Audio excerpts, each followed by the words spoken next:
Hello student, তোমাদের এখন class 12 অর্থাৎ দ্বাদশ শ্রেণীর রাষ্ট্রবিজ্ঞানের ক্লাস আছে। আজকের ক্লাসে আলোচনা করব 5 নম্বর অধ্যায়ের এসএকিউ এবং এমসিকিউর অ্যান্সার নিয়ে। আর রাষ্ট্রবিজ্ঞান টার্গেট 2022 ব্যাচটা চলছে। তোমরা যারা এই ব্যাচে কন্টিনিউ ক্লাস করতে চাও তোমরা অ্যাডমিশান নিতে পারো। অ্যাডমিশান নেওয়ার জন্য তোমরা এই নম্বরে যোগাযোগ করবে। দেখো, 9123005218 এই নম্বরে তোমরা যোগাযোগ করে অ্যাডমিশান নিতে পারো। টোটাল কোর্স ফি থাকছে তোমাদের 500 টাকা। জানুয়ারি আর ফেব্রুয়ারির মধ্যে তোমাদের কোর্সটা কমপ্লিট করানো হবে। সমস্ত বড় প্রশ্ন এবং ছোট প্রশ্ন আলোচনা করানো হবে। রেকর্ডেড ক্লাস থাকছে। আর এই ক্লাসটা জানুয়ারি মাসের 2 তারিখ থেকে স্টার্ট হয়েছে। সমস্ত ক্লাস তোমরা পেয়ে যাবে এখনও যদি তোমরা অ্যাডমিশান নাও। আর অ্যাডমিশান নেওয়ার সময় তোমাদের 300 টাকা পেমেন্ট করতে হবে। বাকি 200 টাকা তোমাদের ফেব্রুয়ারি মাসের 2-3 তারিখে পেমেন্ট করতে হবে। ঠিক আছে? তোমরা ইচ্ছুক ছাত্রছাত্রী যারা আছো তোমরা এই নম্বরে যোগাযোগ করে অ্যাডমিশান নিয়ে নিতে পারো। আর তোমরা যারা ক্লাসটা দেখছো, আজকে ক্লাসটা ভালো করে তোমরা গুরুত্ব সহকারে দেখো। 5 নম্বর অধ্যায়ের সমস্ত এসএকিউ এবং এমসিকিউগুলো আলোচনা করব। আর এখান থেকেই তোমরা 5 নম্বর অধ্যায়ের ছোট প্রশ্ন অতি অবশ্যই কমন পাবে। প্রতিটা প্রশ্ন ভালো করে মনোযোগ সহকারে শোনো। কমিউনিস্ট ম্যানিফেস্টো কাদের রচনা, অর্থাৎ কারা লিখেছে? মার্কস ও এঙ্গেলস রচনা করেছে। এটা প্রকাশিত হয়েছে 1948 খ্রিস্টাব্দে। উদারনীতিবাদের মূল কথা কি? ব্যক্তি স্বাধীনতা। পরের প্রশ্ন, ডাস ক্যাপিটাল কার রচনা? মার্কসের লেখা। তারপরে দেখো, মার্ক্সবাদ কাকে বলে? মার্ক্সের দৃষ্টিভঙ্গি ও শিক্ষামালার নাম। মার্ক্সের দৃষ্টিভঙ্গি ও শিক্ষামালার নাম মার্ক্সবাদ। মার্ক্সবাদের উৎসগুলি কী কী? দ্বন্দ্বমূলক বস্তুবাদ, ঐতিহাসিক বস্তুবাদ, শ্রেণী সংগ্রাম, রাষ্ট্রতত্ত্ব, এইগুলো। তারপরের প্রশ্ন, উদারনীতিবাদ বা লিবারিজম গ্রন্থের লেখককে? হব হাউস। পরের প্রশ্ন, গান্ধীজির চিন্তার দেশীয় উৎস কী কী? গান্ধীজির চিন্তাধারার দেশীয় উৎস হচ্ছে রামায়ণ, মহাভারত, গীতা। তারপরে হিন্দ স্বরাজ গ্রন্থটি কার লেখা? গান্ধীজির লেখা। তারপরের প্রশ্ন, গান্ধীজির রাম রাজ্য বলতে কী বুঝিয়েছেন? রাম রাজ্য বলতে শ্রেষ্ঠ রাজ্য। রাম রাজ্য বলতে শ্রেষ্ঠ রাজ্য, এখানে রাষ্ট্র থাকবে না, শোষণ ও বৈষম্য থাকবে না। তারপরের প্রশ্ন, অন লিবার্টি গ্রন্থটি কার লেখা? জন স্টুয়ার্ট মিলের লেখা। তারপরের প্রশ্ন, উৎপাদন শক্তি বলতে কী বোঝো? উৎপাদন শক্তি দেখো, উৎপাদন শক্তি বলতে বোঝায় শ্রমিকের শ্রমশক্তি, যন্ত্রপাতি প্রভৃতি। তারপরে, উৎপাদন সম্পর্ক বলতে কী বোঝায়?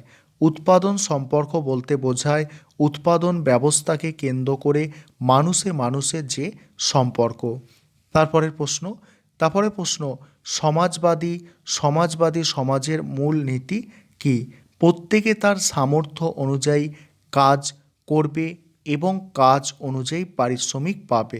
ঠিক আছে? সামর্থ্য অনুযায়ী কাজ করবে, কাজ অনুযায়ী পারিশ্রমিক পাবে, এটা সমাজবাদী সমাজের মূলনীতি।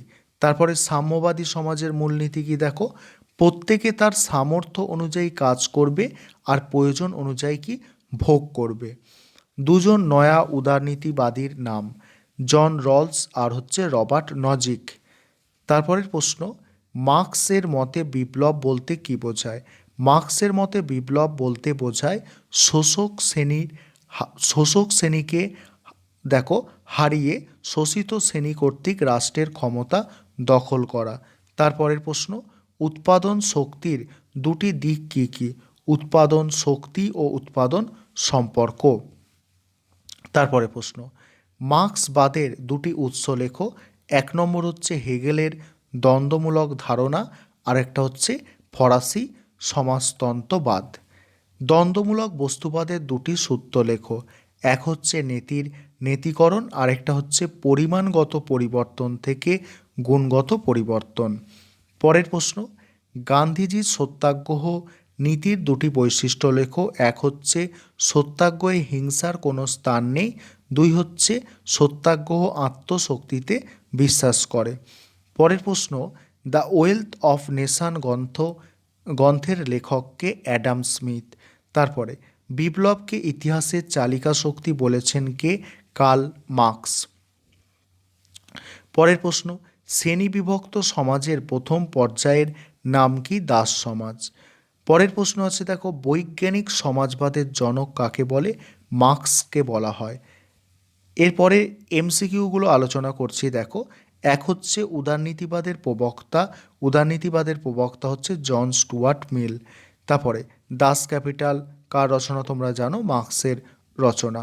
তারপরে প্রশ্ন, উদারনীতিবাদের জনক হচ্ছে জন লক। গণতান্ত্রিক সমাজবাদের প্রধান প্রবক্তা বার্নস্টাইন। গান্ধীজির চিন্তাধারার দেশীয় উৎস গীতা। তারপরে রাষ্ট্রের বিলুপ্তির কথা বলা হয়েছে মার্ক্সবাদে। মার্ক্সবাদের ভিত্তি হলো কি? দ্বন্দ্বমূলক বস্তুবাদ। তারপরে সর্বোদয়ের প্রবক্তাকে? গান্ধীজি। সর্বোদয় বলতে কি? সবার উদয়, অর্থাৎ সবার মঙ্গল। শান্তিপূর্ণ পথে সরকার পরিবর্তনের পক্ষপাতী উদারনীতিবাদ। ঠিক আছে, এই ছিল আজকের ক্লাস। তোমাদের কোনো সমস্যা থাকলে অবশ্যই তোমরা জানাবে। আবারও বলছি যে এই রাষ্ট্রবিজ্ঞান টার্গেট 2022 এই ব্যাচে যেসব ছাত্রছাত্রীরা অ্যাডমিশান নিতে চাইছো তোমরা এই নম্বরে যোগাযোগ করো 912300052218।